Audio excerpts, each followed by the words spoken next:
I was at rock bottom after my wife left me. It was a sweet woman with dimples who rescued me when I was questioning my own purpose in life. At that time, I never imagined our relationship would turn out this way. My name's Logan.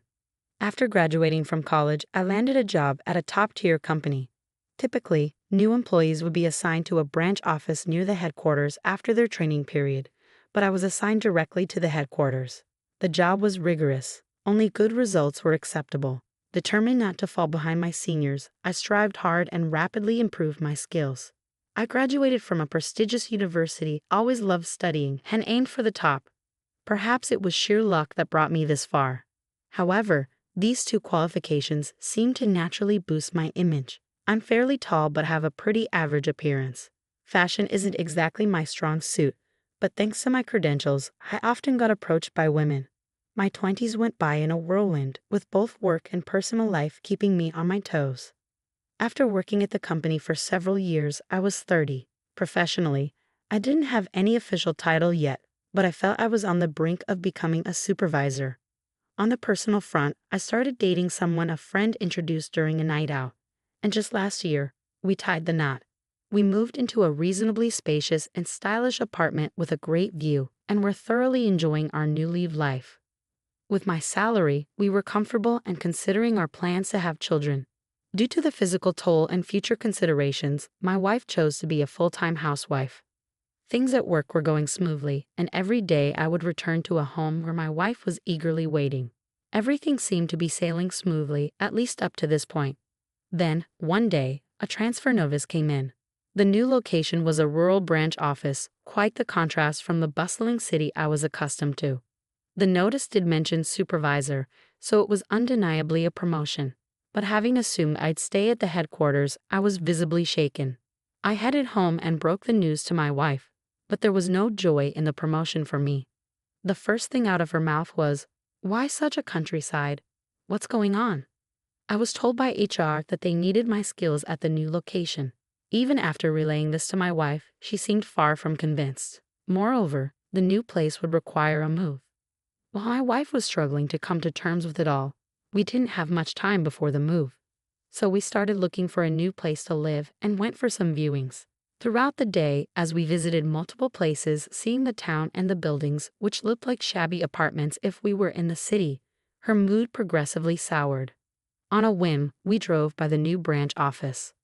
The sight of its worn-out walls against the backdrop of a fading town wasn't encouraging. She was speechless, just staring at this place she couldn't accept. The continuous unsettling events and our differing views couldn't align. We ended the day with just the viewings. Once we got home, discussions turned into arguments. Sure, it's labeled as a promotion, but isn't this just a demotion in disguise? If you work there, you'll never get a promotion or raise. We could be living below our means for the rest of our lives, my wife complained in tears. Our discussions reached a deadlock, and before we knew it, moving day arrived. We decided to keep our electronic appliances in the city apartment for now. I took only my belongings and moved into the new apartment alone for the time being.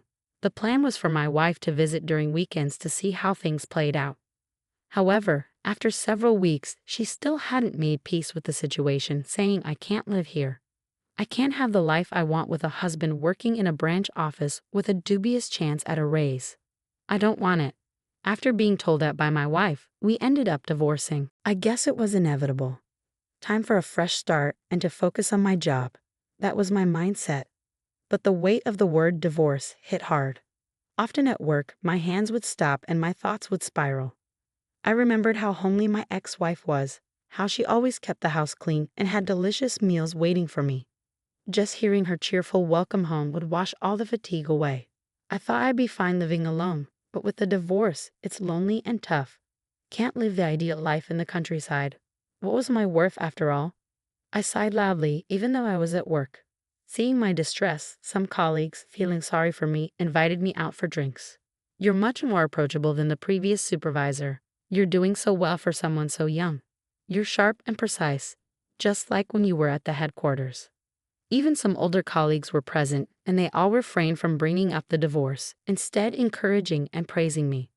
With that warmth, I was re-energized. Time has a way of healing things. After a while, I became accustomed to my new life here and dedicated myself to the responsibilities at hand. Around that time, our branch was scheduled for an occasional inspection. Logan, long time no see. I'll be here for the week, so let's work well together.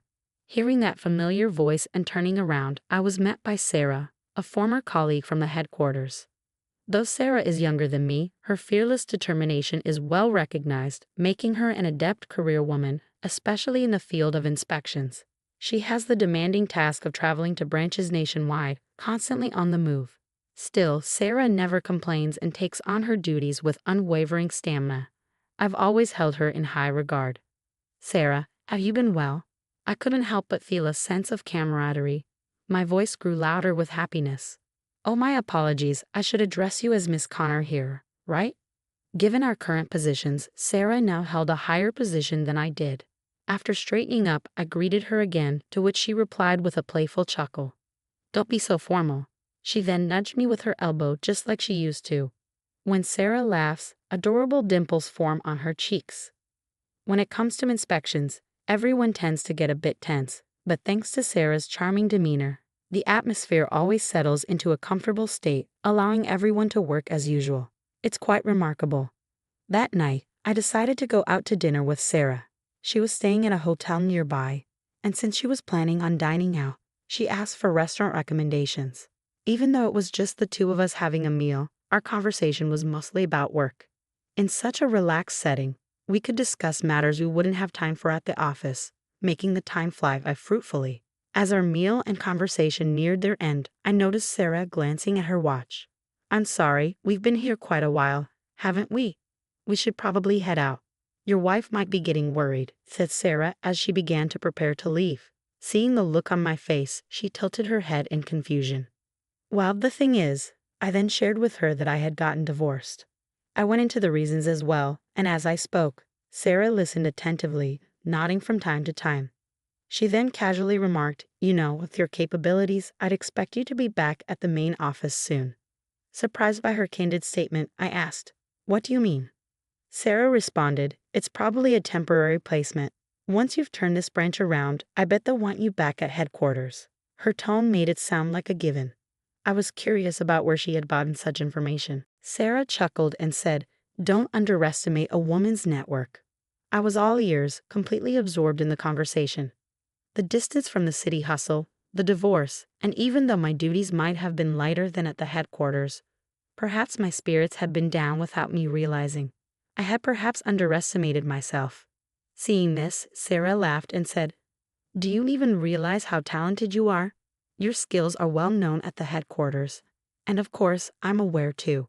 She ended on her usual cheerful note, you better keep up the good work, and gave me a pat on the shoulder. The pain lingered, but it rekindled my spirit completely. I'll return to the main office someday. With that resolve, I work even harder.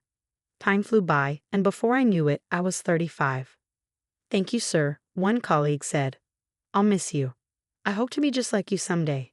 I received a large bouquet and shook hands with everyone in my department. I work exceptionally hard as a supervisor, leading our team to great success. I also mentored my successor, who then moved up to a managerial position. In recognition of my accomplishments, I have now returned to work at the headquarters. Even though I was returning to the same department as before, I got a promotion. I'd be joining as a department head. The bustling city atmosphere felt familiar. While the air quality was so-so, I've always loved the vibrant energy of the city. I took a few days off to handle my move and settle down before officially starting at the main office. My colleagues at the headquarters, knowing it would be hard to coordinate once I got busy, decided to throw me a welcome back party during this break. They booked the city's finest upscale restaurant for the celebration, combining 2 private rooms just behind the counter seats. Seeing all those familiar faces and sharing the joy of working together again naturally brought smiles and lively conversations. Just as I thought the day would end on a high note, something unexpected happened. When I looked towards the counter to place an additional order, a customer walking in caught my eye. Looking closer, I realized it was my ex-wife, and she wasn't alone. She was with a man. Our eyes met, and she looked as startled as I felt, freezing in place. The man noticed and asked my ex-wife, "Who's that?" Snapping back to reality, she gave a wry smile and replied with a sigh, "Oh, that's my ex-husband." The man then said, "Oh, that guy," and looked at me with a smirk. There wasn't much left to say. She seemed to feel the same, promptly turning her back to me, and both of them took seats at the counter. I didn't let it bother me and continued chatting with my colleagues. However, on my way back from the restroom, my ex-wife called out to me. "Why are you here?" she asked with a cold tone in her voice. "I came back," I replied in the same tone. She laughed dismissively and remarked, "After being demoted, you sure had the guts to come back. You probably screwed up again, didn't you?" Giving me a pitiful look, the man sitting beside her seemed to be asking her about me. "Graduating from a prestigious college and then getting demoted makes no sense," he sneered. Irritated by their comments, I said, "Well then," ready to leave. However, my ex-wife quickly pulled the man close to her and gloated, "He's quite impressive, isn't he?" Without me asking, she began to brag about how he works for a top-tier company, how talented he is, and how his future is so much brighter than mine. Every now and then, she'd throw in a resentful comment about me. From time to time, her bitterness towards me mixed in. As for the man, while he said, "Don't talk like that, it's sad for your ex-husband," he didn't seem entirely displeased with her praises. He chuckled condescendingly at me with every nod he gave. I tried to tune them out, looking for the right moment to head back to my seat. Just then, a colleague heading to the restroom stopped in his tracks. "Hey, isn't that you, Jake?" My colleague recognized the man and addressed him. "Oh, it's a pleasure." "Quite the coincidence," Jake responded. It seemed they knew each other. They started chatting lightly, but the man kept stealing glances at me. "Wait, do you work with this guy?" Pointing at me, he asked my colleague. I wondered if they seemed close. My colleague looked surprised that the man didn't recognize me. "Hey, you can't talk to him like that. He's our new department head. And so young and impressive, you should greet him. I mean, seriously, this man, Mr. Stern, is something else. He's the youngest ever in our company's history to be promoted to this position." My colleague gleefully shared this, briefing me on the details about this Jake guy before taking off. Turns out this man is a sales rep from a major supplier who frequents our department. After hearing about me from my colleague, the man whispered, "Is Logan the one I've heard rumors about?" His face progressively paled. My ex-wife seemed momentarily stunned but soon snapped, "Wait a minute, you mean he's higher up than you?" and confronted the man with a frustrated look. Still pale-faced, the man muttered something about needing to greet me properly but was taken aback by my ex-wife's rebuke. There's no point in sticking around to watch their spat. I locked eyes with the man, saying, "So you're Jake, right?" "I'll remember that," with a pleasant smile. I made my way back to my seat, but I could still hear voices from behind. Glancing toward the bar, I saw my ex-wife and Jake having an ongoing dispute. When our eyes met, Jake quickly looked away, urging my ex-wife, "Let's leave now." He settled the bill with a face portraying sheer frustration. My ex-wife gave me one last glance before slamming the door on her way out. Soon after, I returned to my dream position at the company's headquarters. From day one, with a hectic schedule, I felt that old buzz, making me even more passionate about my job. Sometime later, I bumped into Jake at work.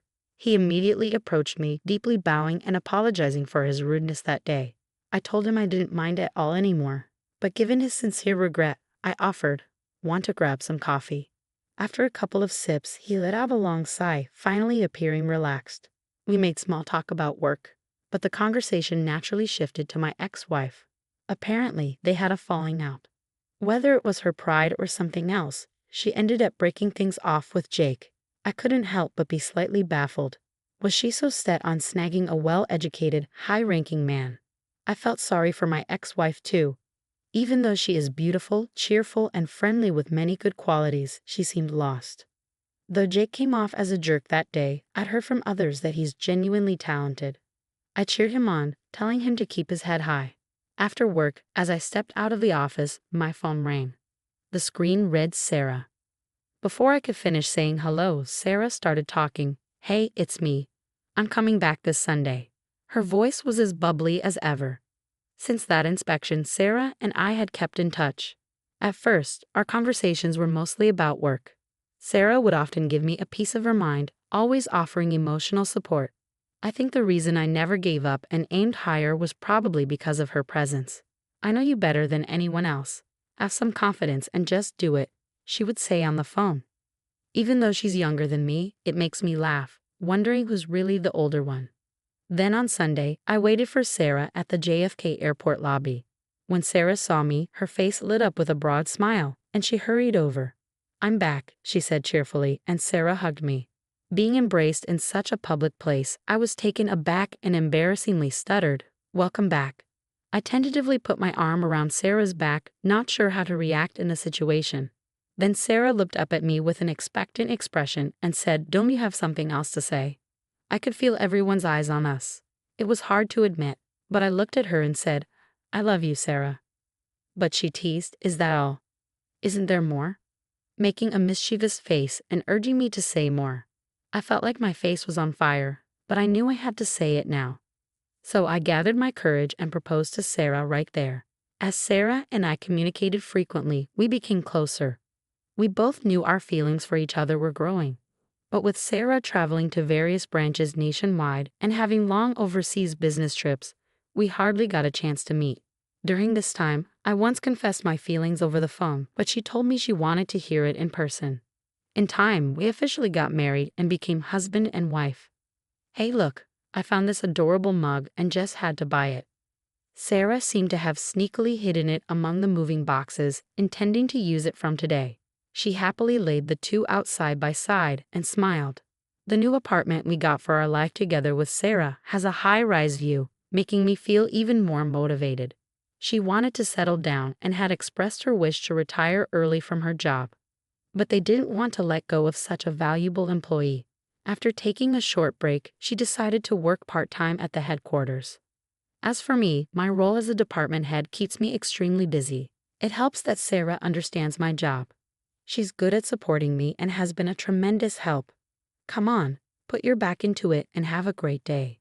Sarah playfully smacks my back as I head out. I think she treats me a little rough, but when she does this, the day goes strangely well. "I'll be off now.